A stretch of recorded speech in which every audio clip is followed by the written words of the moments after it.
Hi and welcome to Big Ideas. I'm Waleed Ali. In this edition, the brilliant Libyan writer Hisham Mattar in conversation with Suzanne Leal at the Sydney Writers' Festival.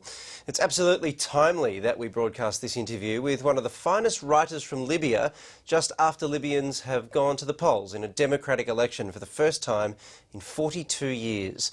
Mattar's own life and his novels give a vivid insight into the political madness, cruelty and buffoonery under the dictatorship of Gaddafi. Hisham Mattar was born in New York, went back to Libya with his family when he was 3 and stayed until he was nearly 9 when the family left under extraordinary circumstances. His own father was to become one of the disappeared under the Gaddafi regime. Mattar has written 2 brilliant books, In the Country of Men, shortlisted for the Man Booker Prize, and Anatomy of a Disappearance, and he reads extracts from both.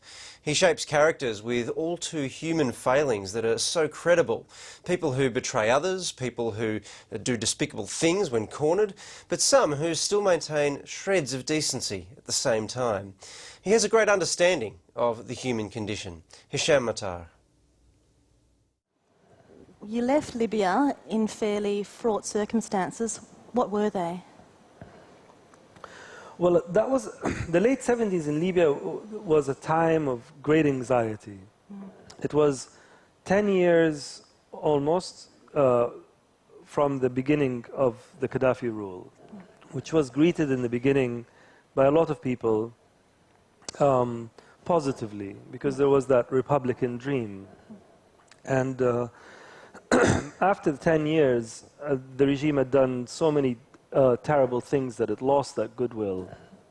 And so it needed to do what most dictatorships do, I think, is that at certain intervals they need to rejuvenate their legitimacy. So they find new enemies, they invent new ideologies, new fears, new paranoias. So it was a time of great paranoia and fear. People would be arrested and disappeared and interrogated on television. And my father's name appeared on one of the lists that they do, and so he was away, so he stayed away. And we tried to leave, but we couldn't. And then an amnesty was announced, and he returned, and so we left, and he couldn't. It took about a year before we were reunited. And we, your mum, your brother, and yourself, is that right? Yes, yeah. Yeah. And you were reunited where? In Cairo. Yeah. And how long did you live in Cairo for? We're still based in Cairo. The family is still based in Cairo. But for me, I left Cairo in '86 to go to school in England. And pretty much since then, I go to Cairo twice a year or so. In 1990, there was a particular event that was very difficult for your family. Could you tell us quickly about that? Well, in 1990, my father, during the years that we were away, my father became very active in the resistance abroad, and in 1990 he was kidnapped from his home and taken back to Libya and imprisoned there. And have you had news of him? In the years, yes, we've had some news. He was able to smuggle letters that he had written in prison reached us, but no, there's no news of him, and it's pretty obvious now that the wheels have turned and all the prisons have been opened, that he's not there. It's a difficult thing. If I can take you to London. So you've been in London since 1986. And to my surprise, you're actually an architect. Is that correct? Yes. I mean, like most writers, you have to do something else. I mean, even you, Hisham? You have to, yes, you have to. I mean, I don't know of any writer who, suddenly at the age of 16 says, I'm going to be a writer and does nothing else. You have to, it's good actually, I think that's a good thing. You have to do something else, you have to learn about other things. And so I had the good fortune of being in love with buildings and wanted to try to work in that. So I became an architect. And after university, the architecture degrees are very theoretical on some level, and it's intellectually very exciting. But after I graduated, I wanted to make something. So I became a stonemason for a couple of years, and then went back to architecture and worked for about 7 years as an architect. And As I was also writing. so you're writing, what, at night or on the weekends? How did it work? I was writing poetry mainly. All of my literary ambitions up to then were all to do with poetry. Poetry was it's what I read most. It's what I wanted to do. And but then I started this poem in 1999 that was about a boy tasting mulberries for the first time, and I thought it was a poem about a boy in the garden. In the mythic garden, discovering himself and nature and so on. And that it would be 13, 14 lines, it would take 2 weeks. Well, that was the beginning of In the Country of Men.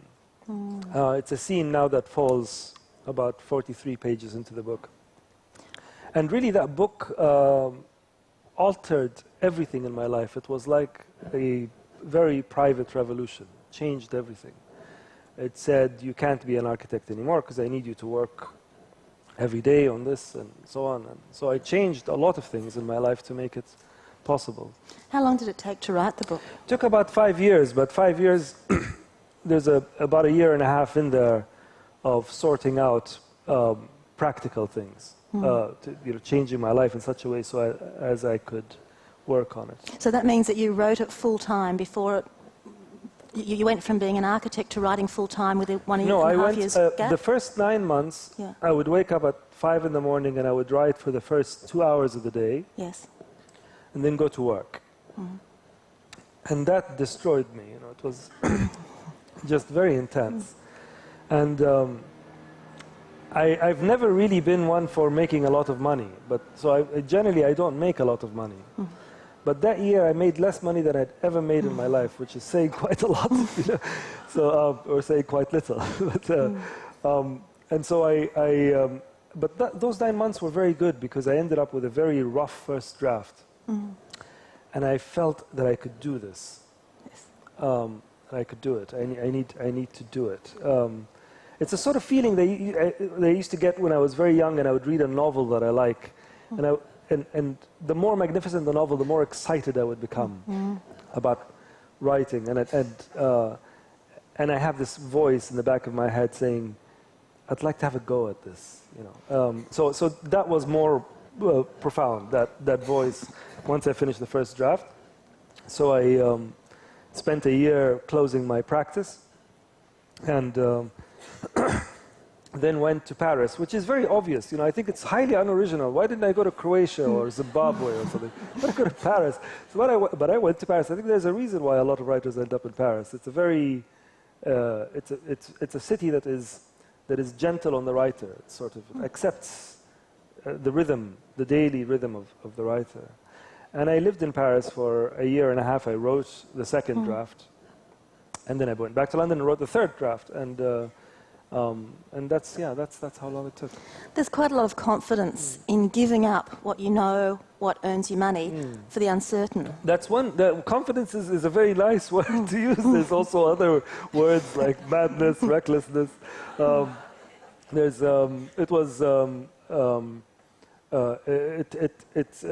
when I look, it's lots of things. I think I hope I'm not alone in this, in the sense that certain things that we do in our lives, when we're doing them, yes, we're anxious about them, we're nervous about them, but then once they pass, when we look back, I'm even more anxious about it, in a sense. When I look back, I think, God, that was really not a wise thing to do, but I'm very happy that I did it. And also, it was the first time that I worked in Paris, was the first time that I wrote full-time. And I'm very glad I had that, even though it was in solitude. It wasn't within a group like most people do. They go to a creative writing thing to get permission to write. One of the things I think that happens there is that. And I was in a situation where I had given permission to myself. And there was lots of days when I would be climbing up to my studio and I'd hear this voice in my head saying, who do you think you are? Why do you think you can do this? And so that was, in a sense, confronting that was for me, that was the moment that I became a writer, where before anybody else said, yes, you're a writer, or here will be your agent, or I'll be your publisher, or any of those things. Well, what was your answer? Who did you think you were? My answer wasn't, my answer was I was just swearing at it, you know. Mm-hmm. I don't want to, but I was so swearing. Get behind me, and let me go. But I didn't survive that voice totally. I mean, I didn't get rid of it totally. It was always there somehow. What is it about mulberries? You started the conversation with a poem about mulberries, and mulberries figure quite prominently in this book, and also I think fleetingly in your second book. I mean, I think berries are quite amazing, actually. They're quite extraordinary. And I remember once, there's a family joke when I was a very young boy and I tasted strawberries for the first time. I told my parents, you know, this can't be, this got here by mistake. You know, this was meant to be one of those fruits that we read about and that they were waiting for you in paradise. They don't come down to earth. So I thought how amusing it would be to use that family joke to write a poem. But then it ended up being a novel. The novel In the Country of Men is narrated by a 9-year-old, Suleiman. The decision to have a child narrator, did that come solely from the poem, or was there more to it? Well, that's a very interesting question, because when I started writing the book, I really didn't know anything beyond that moment of the boy in the garden. And why I became very intrigued was all these clues in his voice. That yes, he's a boy, but he didn't sound like a boy to me, because he had this wire of grief running through what he was talking about, and had this kind of melancholy retrospectiveness that I don't associate with children. And I didn't actually know that he wasn't a boy until I got to the end of the novel and realized that it was actually the whole book is told by a young man living in Egypt, recalling a very specific summer, his last summer. And it's interesting how the book rolls from knowledge of a man to lack of knowledge of a child. Yeah, and those two voices, those two tenors, the adult talking about their time as a child was a very interesting tool to use. And of course, you're not talking about a child growing up in sunny Sydney today. You're talking about a child growing up in Libya in 1979. One of the most confronting parts of the book is the description of live coverages of interrogations and arrests and executions. Can you tell me a bit about the National Basketball Stadium and how that figured in Tripoli during this time? Well, I think the dictatorship decided that they decided to enter the home, to infiltrate this very private space, and it was the last place where conversations were being had and books were being read and poems were recited. The last place for free exchange was the home. And so how do you enter that? And one of the ways that they try to do that is through televising, broadcasting the interrogations, and then after that the executions, which were done in city squares and in sports stadiums. So the scene that's in there is a scene that I make up, but it's informed by things that have happened. What's interesting too is it's a scene of a television, and you've got the interrogations, the executions taking place, and then in the scene suddenly it turns to flowers.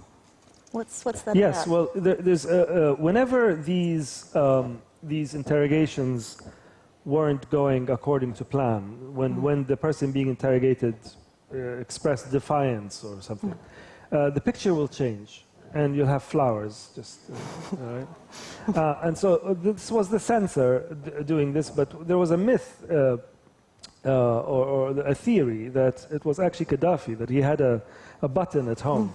He would just press his button and the flowers would come up. Extraordinary. So my protagonist imagines him sitting at home in his pajamas, lying down, seeing this thing that he doesn't like, standing up, pressing the button, and the flowers come And you up. can imagine the effect on the book that goes from grotesque to almost absurd. Yeah. It's Absurdity, the sort of the casual, absurdist nature of the Libyan dictatorship during those years was in a way, on some level, more haunting than the visible effects of oppression. Even more haunting than killing and torturing. Because in the end, in a sense, madness is worse than torture, you know, that it was unpredictable, casual, completely indifferent, and ridiculous. And so it made people very anxious. And by the converse, from a foreigner's perspective, makes it hard to take it as seriously as perhaps it should be inside. Is that a fair comment? Yes, and this is the fate, I think, that lots of Libyans endured for a long time, where you're living under this very severe reality, but many people outside find him amusing or interesting or an eccentric, you know. It's sort of, and it's... I think Libya had the misfortune of having incredibly violent men inflict such horror on the country, but they were men that were also somehow buffoons on some level. They amused people, like Mussolini and Gaddafi. I think share this kind of sense of buffoonery about them. No, that they are. We know that they are dangerous, but they're also kind of slightly funny. And I think it's this that you play on so well in The Country of Man by talking in the voice of a young child who doesn't know what he's seeing. And what I'd like you to do is to read one section from the book, which deals with, the book's a lot about Suleiman, his neighbours and his neighbourhood, and this one section concerns one of his neighbours, Ustad Javar. Yes, so the neighbor next door is arrested, and who's very close to the protagonist's father, Suleiman's father. Both men are on the wrong side of the dictatorship. Opposite the street is Ustad Jafar, who is on the side of the dictatorship. And the mother, in her despair, because the husband has been missing, she bakes a cake and takes it across the road. Ustad Jafar rarely stood chatting with any of the neighbors. He wasn't unfriendly, but kept conversations to a minimum and always assumed the air of the sort of man I would later come to recognize, one who wanted to make the burden of his monumental responsibilities clear. That he was a man who was thrust by fate's benevolent hand into the vortex of his time. He greeted people with a sort of inverted modesty that seemed designed to make them feel humble. He was always dressed in a suit and tie, his hair blow-dried and parted to carefully conceal the receding line. He wore gold-rimmed sunglasses, which he rarely took off when shaking hands with others. He didn't have to seem outwardly eager to prove his loyalty. He was a senior member of the Mukhabarat, trained in Moscow by the KGB, concerned with the larger picture, with the mechanics of security, calculating who was to remain in front of the sun and who to be fixed firmly behind it. Most of us as children were led to fear him. Most of us secretly admired his power in comparison with our parents. Not one of us didn't want to be in his shoes. He walked into his reception room where Mama and I sat waiting like patients at a doctor's surgery. Mama stood up. I didn't. He came straight to me, ruffled my hair and said simply, "Suleiman." I stood up, my eyes on Mama, hoping to deflect his gaze. "How are you?" "Answer your uncle," Mama said. I faced the floor and mumbled, "I'm fine, Ustad Jafar." This made him clap his hands and laugh. He finally turned to Mama. He shook her hand without looking at her face, repeating, "Sit down, sit down." Najwa has come especially to talk to you, Jafar, Masood said in an unnecessarily loud voice, a smile lurking on her face. She is our dear neighbor. The Prophet taught us to love our neighbors. Of course, Ustad Jafar said benevolently. Thank you, Mama said and repeated her statement. I swear I have always liked you, adding that Mas'ud and Ali are like my own. I swear there is no difference between them and Sulaiman. Then, to my horror, she began crying again. Mas'ud looked at her husband and pursed her lips. She seemed to genuinely feel for Mama. Go and make us tea, he said quietly, and Mas'ud left the room. His tone changed when he addressed his wife. It was rough and unrestrained. I swear to you, Abu Mas'ud, Mama said, these days are pure hell. He didn't ask what she meant. He seemed to know everything. He's innocent. If he has done anything, it's because he was urged by others. Abu Sulaiman has always been devoted. He isn't the type. It's just that other people, may God forgive them, have been whispering in his ears. He shouldn't have listened, he said. I know, she said. But what can you say? The devil is mischievous. Then with renewed hope, Mama said, I swear, since we found out about Rashid, we have had nothing to do with him or his family. She began to weep again. Please, Ustad, you must believe me, she said. There, he said, so softly that I felt a strange urge to hug him. God is great, capable of all things. And that was all he said. God is great and capable of all things.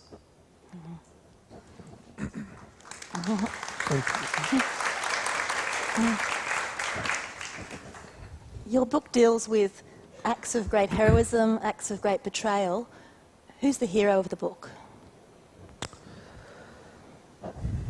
I mean, I've never thought of the book as having a hero, but if I am to have a guess, I would say the mother is probably the hero. In the sense that she is focused on the practicalities of daily life, how to protect her son. She is completely unsentimental. So I think of her as the hero. Because she protects her own. Yes, but I think if I were to be more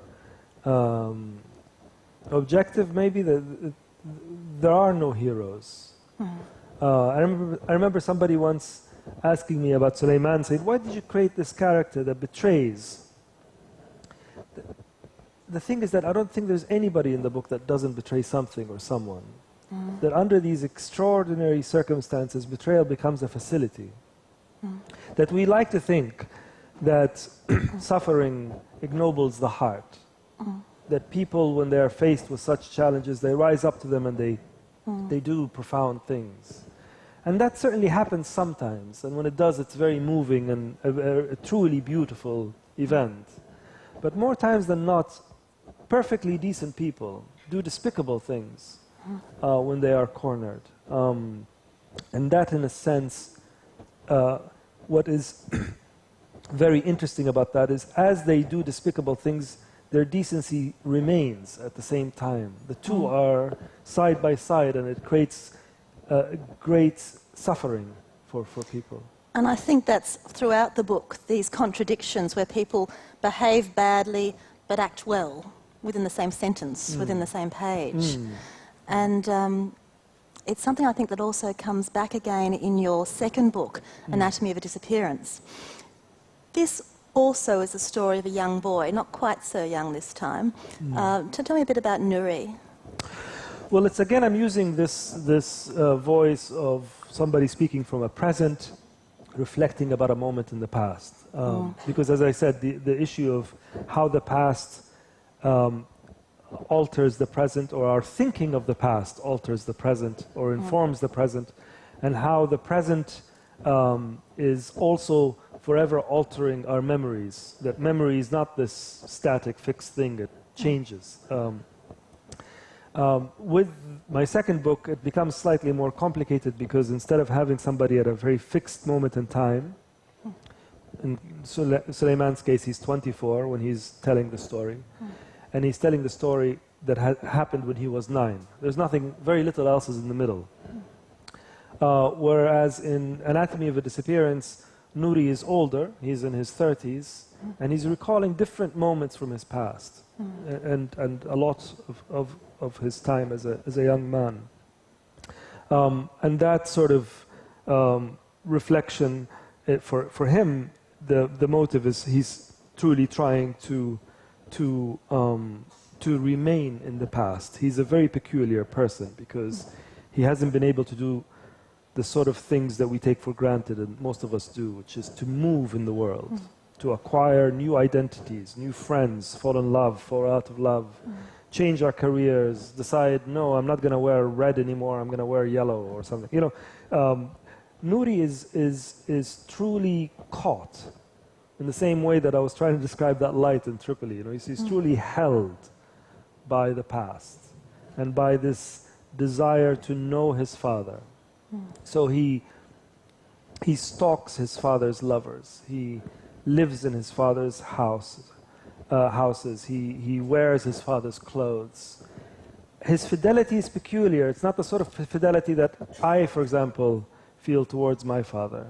A very active fidelity of trying to find him, His fidelity is almost existential.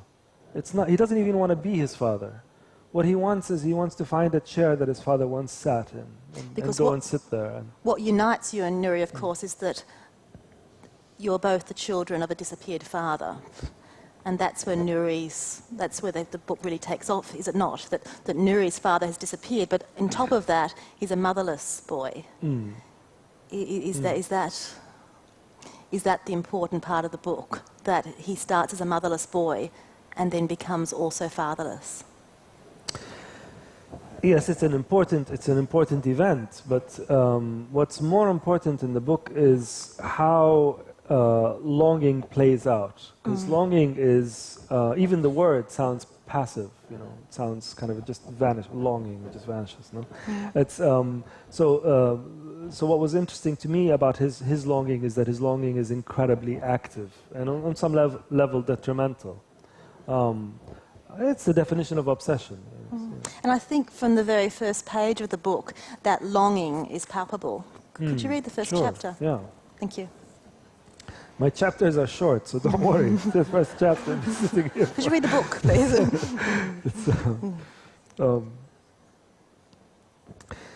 There are times when my father's absence is as heavy as a child sitting on my chest. Other times, I can barely recall the exact features of his face and must bring out the photographs I keep in an old envelope in the drawer of my bedside table. There has not been a day since his sudden and mysterious vanishing that I have not been searching for him, looking in the most unlikely places. Everything and everyone, existence itself, has become an evocation, a possibility for resemblance. Perhaps this is what is meant by that brief and now almost archaic word, elegy. I do not see him in the mirror, but feel him adjusting, as if he were twisting within a shirt that nearly fits. My father has always been intimately mysterious, even when he was present. I can almost imagine how it might have been coming to him as an equal, as a friend, but not quite. My father disappeared in 1972, at the beginning of my school Christmas holiday when I was 14. Muna and I were staying at the Montreux Palace, taking breakfast, I with my large glass of bright orange juice, and she with her steaming black tea, on the terrace overlooking the steel blue surface of Lake Geneva. At the other end of which, beyond the hills and the bending waters, lay the now vacant city of Geneva. I was watching the silent paragliders hover above the still lake, and she was paging through La Tribune de Genève when suddenly her hand rose to her mouth and trembled. A few minutes later, We were aboard a train, hardly speaking, passing the newspaper back and forth. We collected from the police station the few belongings that were left on the bedside table. When I unsealed the small plastic bag, along with the tobacco and the lighter flint, I smelled him. That same watch is now wrapped around my wrist, and even today, after all these years, when I press the underside of the leather strap against my nostrils, I can detect a whiff of him. I wonder now how different my story would have been were Muna's hands unbeautiful, her fingertips coarse. I still, all of these years later, hear the same childish persistence. I saw her first, which bounced like a devil on my tongue whenever I caught one of Father's claiming gestures, his fingers sinking into her hair, his hand landing on her skirted thigh with the absent-mindedness of a man touching his earlobe in mid-sentence. He had taken to the Western habit of holding hands, kissing, embracing in public, but he could not fool me. Like a bad actor, he seemed unsure of his steps. Whenever he would catch me watching him, he would look away, and I swear I could see color in his cheeks. A dark tenderness rises in me now as I think how hard he had tried, how I yearn still for an easy sympathy with my father.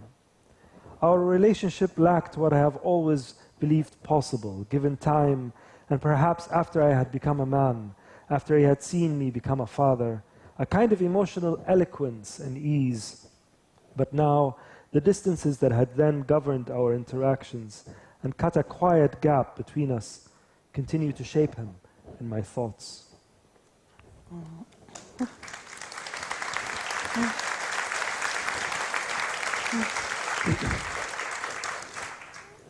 It's the story, in part, of a disappeared man, but a very much present woman in the form of Mona. Tell me a bit about Mona. Who is she? Well, Mona is stunning. She's the woman that is between, in age, she's exactly between Nouri and his father. And Nouri's right. He saw her first, and they were in a hotel by the sea, and she was by the swimming pool. And 11-year-old Nouri is spellbound by her. He's completely struck by her. And in his twisted thinking, continues to believe that he and his father are competing over her. And she falls in love with the father, and they get married. She becomes Nouri's stepmother. And she's left behind at the age of, is she 27? Yes, yeah. To pick up the pieces for this young boy. I mean, is that something that you really wanted to explore as well? When someone disappears, what happens to those who are left behind? Yes, absolutely. But also, I think there's something that I feel I need to say. Please. Because whenever this happens, you know, you finish a book, then you're asked such intelligent questions about it. And then you feel this obligation that you have to make sense of it. So you say these things, and you say, does this sound right? Is this convincing? You know, in the writing, it doesn't work that way at all. In the writing, I'm not thinking that way. In the writing, it's almost like sailing. You're just trying to feel the wind and responding in this very immediate way, which is why there's a confusion, of course, because I've had a father who disappeared, and here I am writing a novel about a man whose father disappears. And so the presumption is I have somehow taken my story and fictionalized it. It can't be further from how actually I write, in the sense that my writing is dependent on me not knowing. If I know what's going to happen, I get bored, you know, or I get distrustful. So I write almost like a reader. For me, writing is very close reading. It's the closest, most thrilling reading I've ever done. I'm not saying my work is, but I mean the actual, the experience of writing. And so I'm just listening to these. I get very excited if it's just a very weak thread. Like this book started with just this feeling for Nouri, I had a feeling for him. I didn't know how he looked like. I still don't know how he looks like. I mean, I know that he's slim, tall, and dark, but that's it. I wouldn't know. I probably wouldn't know him if I were to meet him. But the feeling, how can I describe it? It's a bit like when you're rushing to the concert hall, and you get there just before the conductor starts, and you find your seat, and you haven't had a chance to see who's sitting next to you. And you think it's a bit rude to sort of turn and start looking at them. But you're sort of aware of their presence next to you. And you think, oh, how interesting. They sort of hummed here, or they held their thigh at this moment, or they clapped, or you're guessing how the concert is affecting them. And so you have this sense of their presence, and I had that with Nouri, and that's all I had. That's really all I had. And I spent a year trying to find my way into that with words. And at the end of the year, I got to the first sentence. Really, and when I got the first sentence, I was so excited. I recognized it. It had in it all of the music, the psychology, and more importantly than anything, for me, the silence. Writers speak about the voice of the character. Yes, so that's very important. But for me, what's more important, or I feel I've really, really found my key into this character, if I have a sense of their silence. Because we know silence doesn't always sound... silences don't sound the same. The silence of you being in the car alone is different from the silence of you being in the car with your friend or your mother or the quality of silence shifts a bit. And that first sentence, at times my father's absence is as heavy as a child sitting on my chest. I felt I had 99% of the book. But it took 3 years to get the other 1%. Those novels have a lot of words in them, but and maybe also to say more about this, why to me on some level it's very inappropriate to say it's a fictionalized account. Something extraordinary happened to me recently, where a book, as I explained, to me the ideas come like this, very weak, like a weak thread, but I had a whole book land on my lap. I'd never had, it felt like a gift. A gift, a real gift. We were in Cognac in France, where they make the wonderful stuff, and we were having lunch, and I could just sense, this. I could sense these characters, and I was so excited. I didn't tell my wife anything about it, but then I couldn't sleep the night, so I sat up writing, and by 6 o'clock in the morning, I knew how many chapters, approximately how many words, and the number of characters, and I was so excited by it. I thought, if I just stay in this hotel room for 6 weeks, I'll write this book. You're done. Right? So I couldn't wait to wake Diana up, so I woke her up at 6:30. I said, "Look, I've got this great book. I've got a book." So I told her about the book, and she thought the book was wonderful. And she was very excited by it. We went on a long walk talking about the book. We had lunch, so exactly 24 hours later from the first, arrival of the idea. And we talked about the book, and then suddenly, by the time the dessert came, I felt this overwhelming weariness. I just felt kind of a sort of emptiness. So the whole wind kind of left me, And I thought, I have no interest in this book. I don't want to write this book. And I couldn't understand what just happened. And eventually I understood that what is the point of writing a book that you know? That the whole point of writing is that you're discovering. You want to be surprised. So what I do is I don't fictionalize anything. What I do is I do what most writers do, is I take a knowledge that I have of the world, something that I know. In this case, what is it like to be, to suffer disappearance? And what that says about loss in general, all sorts of loss in general. And and use that small bit of knowledge to explore fictional worlds and meditate over other ideas and create things that excite me. I don't analyze it when I'm excited. When I arrived at Mona and I thought, this is a great character, I'm going to keep going with this. I didn't stop and say, why do I have a woman and a father and a son competing over? No, I don't do that because that would kill everything. And so I think I am like my hero, Sviatoslav Richter, the Russian pianist. He once said, the two things I distrust the most in the world are power and analysis.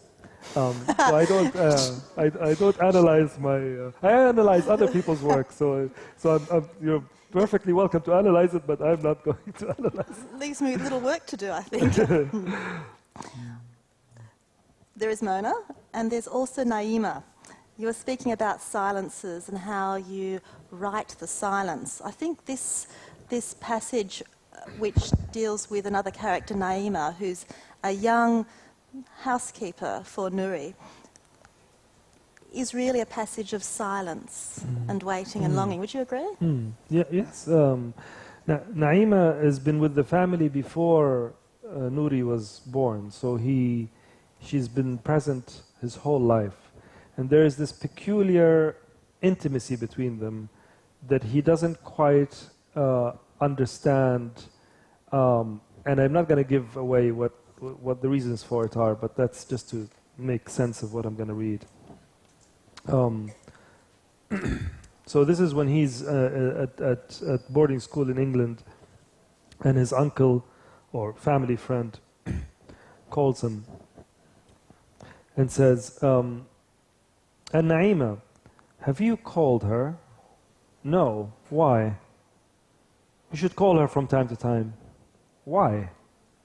It's your duty. A couple of weeks later, he called again. Did you call Naima? No. Didn't I tell you to call her? You must call her. You can't lose touch with her. She's too important. But I don't have her number. What do you mean you don't have her number? I have to go. Wait! I will call you back with her number. Don't move. 5 minutes. I waited by the telephone for 15 minutes, then left.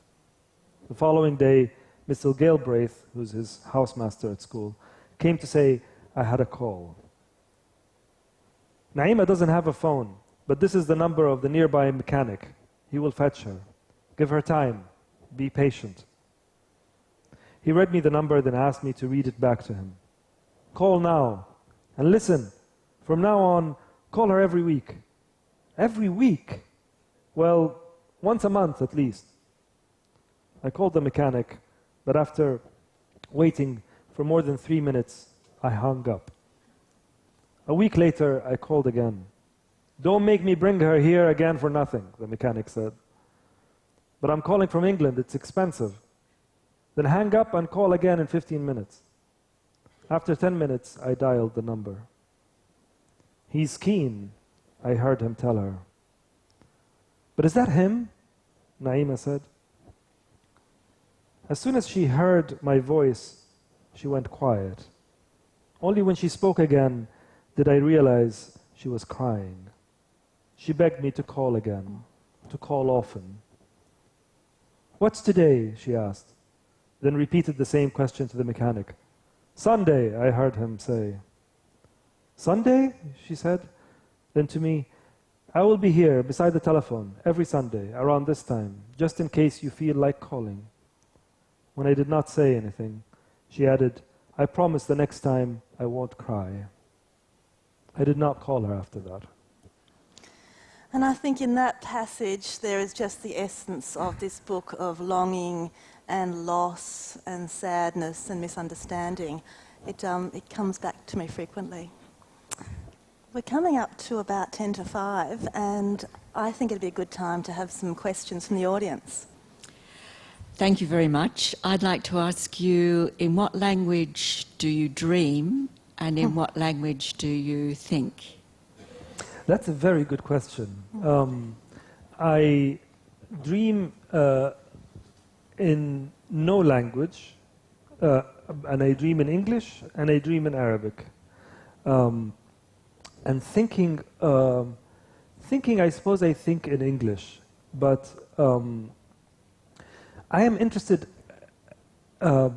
in my relationship with language in general. I'm interested in the fact that the things that really matter, when they arise, they don't arise in language. So for example, when I think, I am in love, I don't see the word love. The word love doesn't somehow sort of love. I don't see that. I feel something that exists outside of language, or that exists maybe before language, before we as human beings felt the need to apply a word. I mean, who was the person who thought, yeah, I know what to call that, I'll call it love. It's going to call it. But so remembering that makes my relationship with language complicated and exciting for me in working it. So I am aware of its shortcomings, that language doesn't actually state anything. Language is translating, it's hinting at the thing. It can't name it.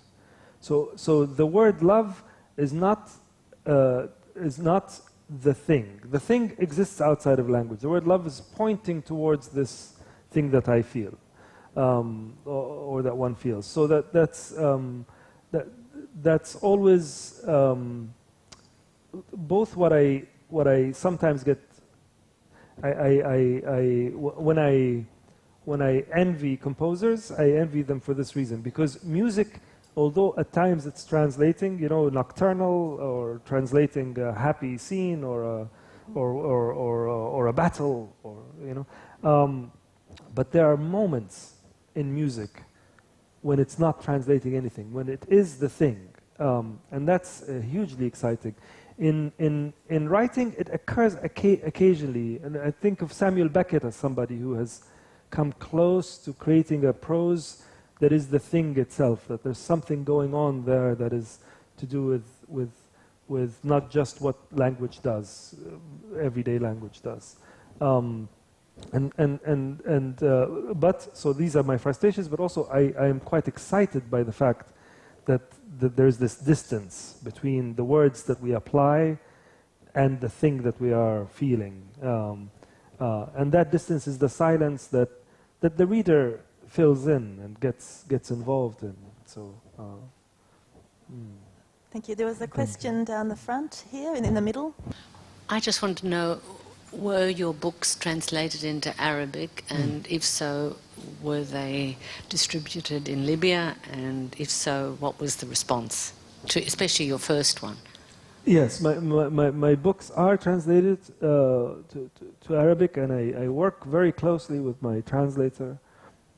I was very lucky to be able to choose him, and that's and he's wonderful. My books were banned in Libya, so they were smuggled there. They were, but they now they're not banned anymore. Now you could buy them. So the response is very positive. And it's either that or the people who didn't like it didn't tell me. But it's been very very positive.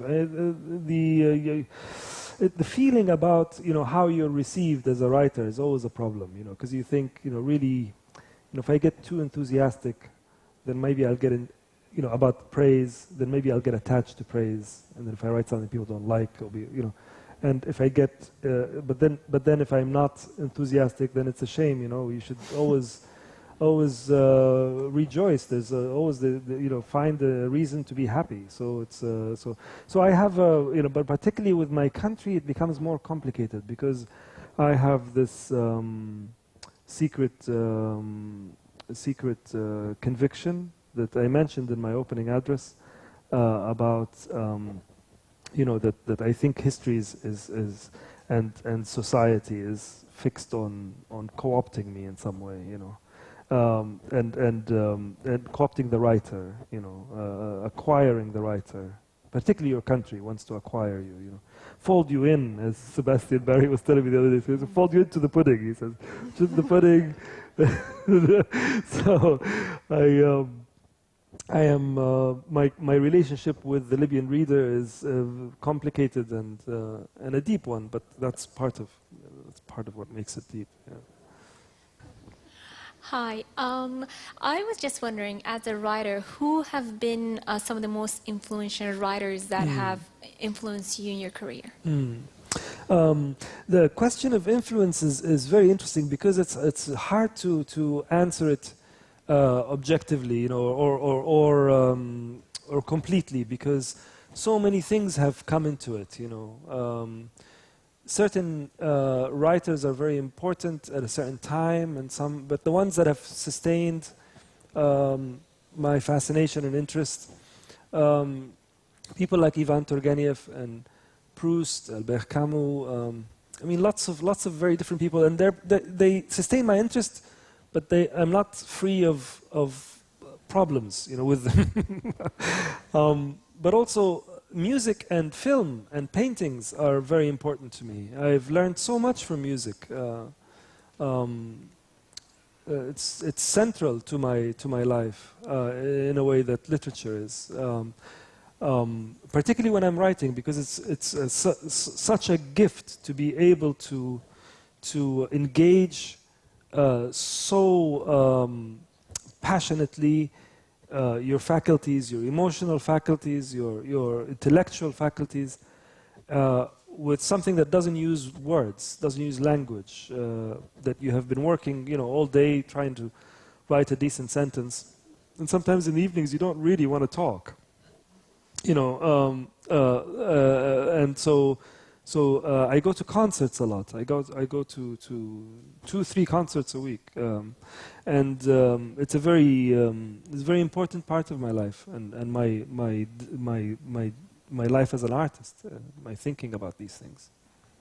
I think we have time for one, possibly two questions. You talk about your country. I'm just wondering, which is your country? In 2000, yes. I traveled with just 2 or 3 other people in your country, right down through the Sahara Desert to Ghat and Gadames, and thought, what a beautiful country. And I'm very distressed at what's been happening. But I wonder, have you been back, and how do you feel about what's happening now? Wow, that's a lot of... they're all very good questions, but I have my identity reflects my experience. So I am Libyan, but I'm also British, and I don't see any contradiction. You know, I think when I was a young boy and you get these questions asked in the playground, you know, if this country and this country go to war, which one will you be on? You know. So as if identity is sort of a glass of water that if you add something else to it, there'll be less of the other, you know. And I don't see it that way anymore. I feel I'm capable to be all of these things. I don't see any contradiction. In fact, the opposite. I feel it's very enriching. And but the problem arises in language when you start saying we. You know, say we Libyans, and then I'm speaking about London and Britain, and I say we. We. So that's not really a problem, I feel. There were times in my life when I did feel it was a problem, but I don't anymore. And yes, I've been back to Libya, and what's happening now is that's going to take a long time to talk about that. But it's a moment. It's an extraordinary moment because it's charged with so much possibilities, both positive and negative ones. So it's very exciting and very worrying at the same moment. Thank you very much, Thank you. Hisham. Thank you, our audience. Thank you. Thanks. Thank you.